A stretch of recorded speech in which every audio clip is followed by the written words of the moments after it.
నా ఆరాధ్య నటుడు. ఆయన్ని చూసి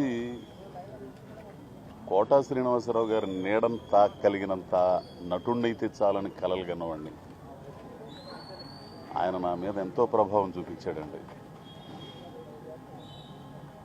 అంత మహా గొప్ప నటుడు. అంతే, ఏ పాత్ర చేసినా పాత్రే కనపడి తప్పితే కోటా గారు కనపడరు.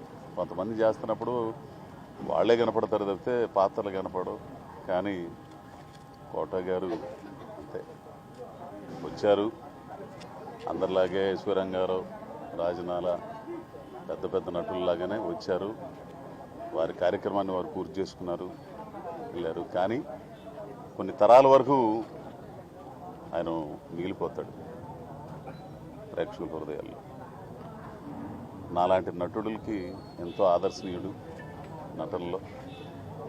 ఈ రోజున ఆయన పరమోదయించడం